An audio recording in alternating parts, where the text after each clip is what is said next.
afternoon, everybody. It's me, Natalie, from Soilcloth Wine, and I'm currently in the Willamette Valley again, and I'm over in the Dundee Hills, and I'm speaking with Remy here, Remy Wines, and we're going to talk a little bit about your style, your history, some of the things that are going on between you and this valley and like your whole history. So I was wondering, first up, can you give us a snapshot history of you and this winery and you and the wine business? Absolutely.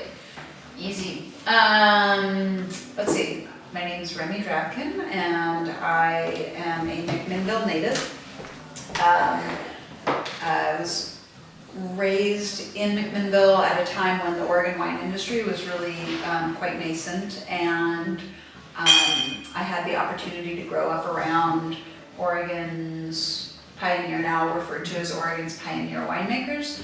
At the time they were just the families that made wine here, and my mom worked at Nick's Italian Cafe, which is where all of those winemakers hung out.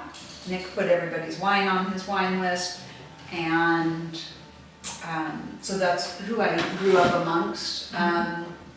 And because of that, I knew I wanted to be a winemaker from the time I was really quite young. You know, the Ponzi kids are about 10 years older than I am. Same with the Let kids, and you know, when all of those you know, those kids that are 10 years older than you when you're 6 or 7, like the 16, 17-year-old kids, those are really cool kids, right? So Yeah, for sure. When they're going off to study winemaking, you want to emulate that. And my mom was also the culinary director of the International Pinot Noir celebration from its inception through its first 13 years. So I grew up not only in playing in the cellars of my parents' friends, I grew up in the kitchen at Nick's Italian Cafe, and I also spent a lot of time around that festival. My mom was so integral to its success early on. So those two things really drive me, and I started making my own wines in 2003. I started making my own wines commercially in 2006, and I've never looked back.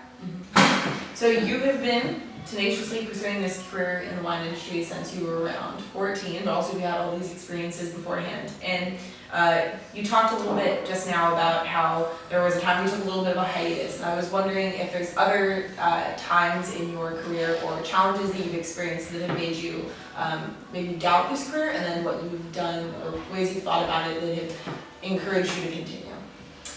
I've never wanted to do anything else. The time that when I wasn't working in wineries, I went to the East Coast for a little while, and I was managing a restaurant there, and unbelievably we ended up making wine in the basement. It wasn't I didn't end up making wine in the basement. I just couldn't believe it that when it was harvest time, all of these Italian families got together, purchased Italian grape varietals, and we made wine in the basement of the restaurant. So that was kind of as much of a break as I took. It was more winemaking. Yeah, exactly. So no, I've run into more challenges than I could enumerate, but they've all just been learning experiences, and nothing has ever made me doubt. So, one of your distinguishing features of this particular winery, of course, is the fact that you guys are you make old style wine. And I was wondering what exactly that means, and what wine that you have amongst both of your brands that you think most exemplifies that type of expression. So to me, old world style wines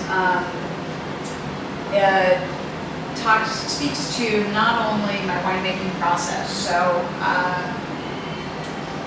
for instance, if I want more color in a wine, I'm not going to use enzymes to break down more quickly for color. I'm going to do longer cold soaks, and with that, carry the inherent risk that comes along with doing a longer cold soak. but I believe that those things add complexity to the wines. The wines are very much made by hand, where we load our press by hand. Yes. We are, all of our picking is done by hand. We do not machine harvest. So a lot of those things speak to process. And then also my aging program is very old world style. So many of my wines are barrel aged for multiple years. I find, again, that you build so much complexity with the addition of time. So I find patience to be an understated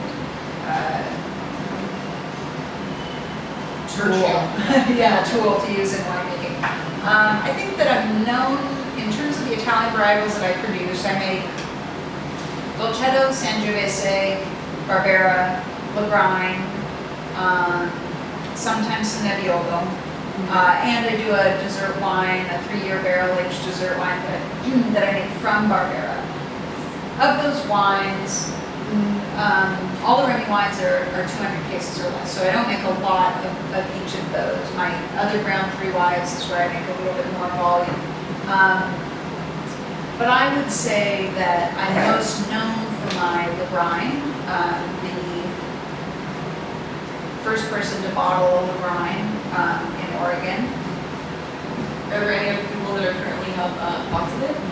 It's just starting. So I know of one other person in the Willamette Valley that now has Lagrein planted and actually has it bottled, although they haven't released it. We did our two companies came together and we did comparative tastings of the wines we make that are the same, Lagrein and Nebbiolo. They've not yet released it. And then I know there's some planted in the Umpqua Valley. Yes. I don't know where the fruit ends up though. And there's a little bit of I think there's some other small plantings of it in the Willamette Valley as well. But I think that has really set me apart. My very first vintage, our 2006 Lagrein, I barrel aged for 2 years, bottle aged for almost an additional year. Now it gets a full additional year of bottle age before release. And that very first vintage was in Portland Monthly's 50 Best Wines of Oregon. Oh wow. So it's always kind of stood out as it's always been a marker for me, and I think it's identified. The other thing, people have always loved my Sangiovese, and so that's something else that people really associate with my brand. It's if there are two wines that I make that people most identify with Remy Wines, it would be Lagrein and Sangiovese, which are very, exceptionally different wines. So, yeah. And then my last question, only because it is my personal interest, I really like bacteria, I really like microbes, and one of the things you discussed was the fact that in order to avoid using macerating enzymes, you will have these periods of longer cold soak. And I was wondering if you could speak to some of the risks associated with that, and then how you combat that with your cold soak. Mm-hmm. Sure. Well, longer cold soaks, which quite frankly, it gives different things opportunities to grow, right? So one of the main things that I'm always concerned about is VA, or volatile acidity. I do use sulfur, so I'm really not anti anything, but I'm smart in my decision making, so I want to protect my wines. Mm-hmm. So I try to be smart about how much sulfur we use initially. I'm also not going to sacrifice the quality of the wine for one specific trait. So when we're cold soaking, the first thing I do when I come in to the winery every morning at harvest time is I stick my nose in every single fermenter, right? And if something red flags me, then I inoculate it that day. We just get it going right away. But then, down the line, the truth is VA, which I don't want to have VA in my wines, but at the same time, VA is interesting if it's in very, very, very small quantities. It's not even perceptible. You know, our tolerance on it is, I forget, you have to have a fairly high amount. I think we can sense VA at something like a half gram per liter or something like that. I forget exactly what the tolerance is. So I can find it later. you can find it later. It's not, but it doesn't matter. In the sense that it's a problem that can be beautiful, right? So I'm aware of having a lot of control early on, but I'm also not scared to have, you know, A little bit of its influence, perhaps.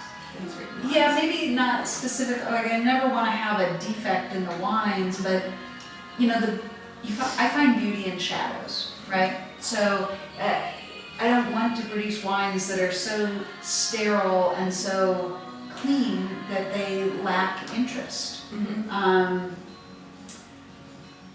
So I don't put out. I don't want this to sound wrong or to be misinterpreted. I'm not putting out any flawed wines. If I had a barrel that had terrible VA in it, I wouldn't put it in my. You know, it wouldn't be part of the final blend. So please don't misinterpret me on that. But I am, you know, I barrel age wines for 2 or 3 years. There is going to be microbial activity, right? But that's part of it. That's why they're good in the way that they're good. Yeah, and like as a fact for people that are maybe like not fully aware of like what VA is or have some like thoughts about that, there is just like the simple fact that you can't tolerate it below a certain threshold, and then also VA is a component of all wines. Right. There's nothing where anybody's like bleaching the wine and being like, whoop, no microbes in here. So Right. Yeah. And in fact, you'll never find bleach in a winery. ever anywhere around the winery. You live on the winery premises, no bleach in your house. Yeah, Right. for sure. Yeah. What you say is true. Yeah. Yeah. Thank you for sitting down with me. I really appreciated talking to you about a lot of these things that I know about, and all of these different influences and styles and everything. So Pleasure was mine. Thank you so much. thank you so much. Appreciate it. I'll turn off these things. And thank you guys for joining.